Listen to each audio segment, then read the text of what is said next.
All right, you guys, I've decided I'm gonna move my little area into my oh my God, my son's room. I just sort of left it just as it was. Maybe he would come back. But he's not coming back. I mean, he comes back to visit, but he's never gonna like live here again. That's like the gaming. My son is a big gamer. But anyway, I wanted to talk about something. I know I've talked about this before. I know I've talked about it over and over again, but I'm just, it's just a place that I'm stuck. And I wonder if other people are too.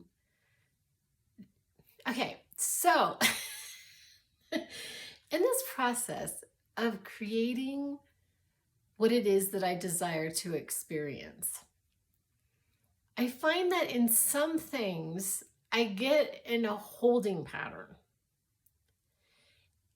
And I've also noticed and talked about the fact that, like in my last video, or maybe it was my last podcast, I can't remember, that sometimes we think that one thing is like harder than another. So we get this belief that this thing is really harder than this thing, because I mean, it kind of seems like it is. Like the difference between $1 million and $10.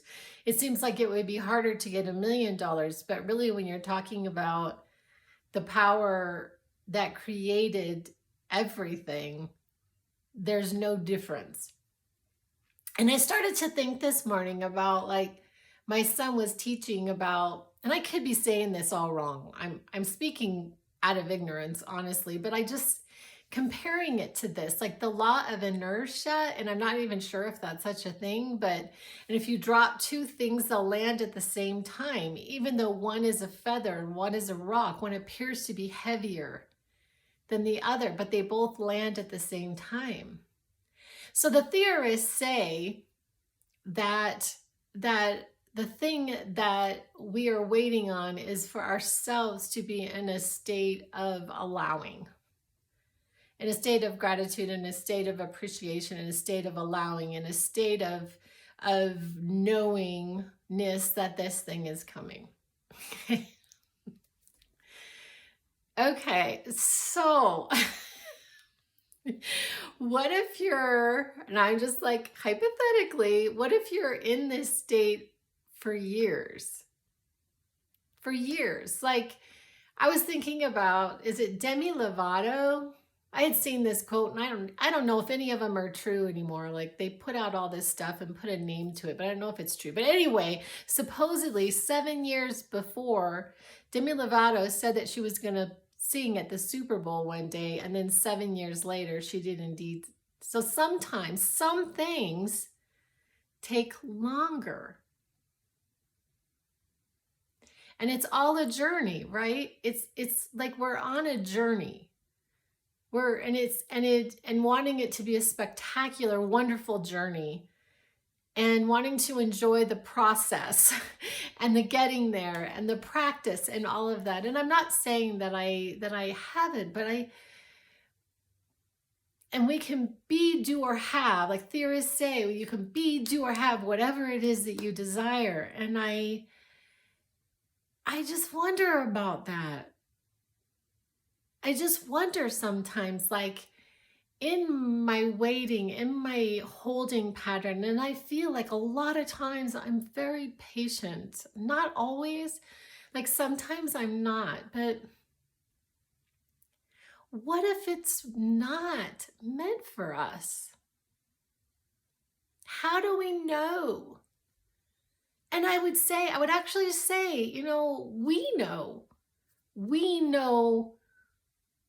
We make that decision.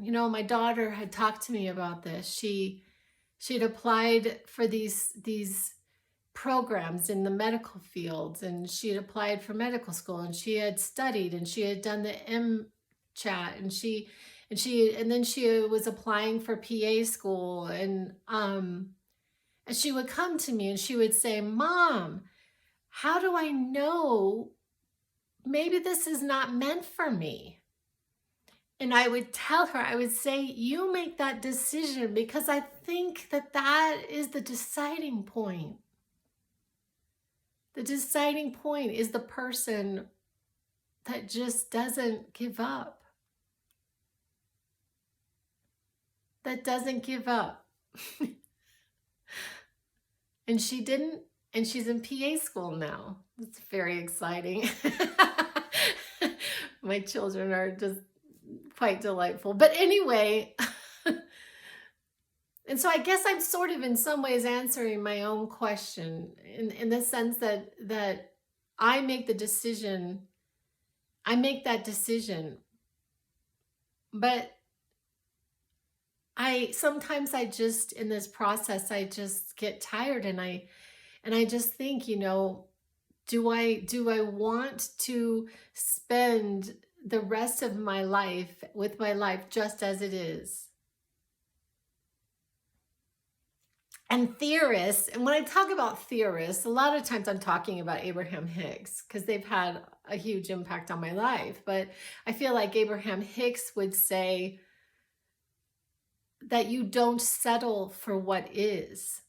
You don't have to settle for what is. You have to accept what is, in a sense, but just keep our eye and our attention on the prize. But I don't know, I did a YouTube a long time ago where I was talking about like watering my perennials, and sometimes my perennials were dead. They were, and I had to just give up and put them in the trash. And that was hard for me because I loved them. I love this idea, this dream that I have. I love it. I love it. I do. And I don't know, would I be okay just having the idea just be an idea, be in some vibrational, some dimension right next to me, but not in my physicality? Would I be okay with that? And then there's two things going on for me with that. Okay, is it that I have not mastered this, or I am not doing it correctly? And it just bothers me that the people who are looking at my life would say, see, those principles that she's talking about, they don't work, and it's not truth. And then a third thing is sort of like I told you so, that somehow that's never going to happen for you, would have any truth to it. Got a lot going on in my mind. But anyway, so this is my game plan, is I'm just going to keep going and just see what happens. Just continue what I'm doing, and my focus, and just being happy. Just being happy. Because I talked about that, being happy now, just being happy. But anyway, I love you guys all. I'll be back, hopefully with a whole new thing going on here. Love you.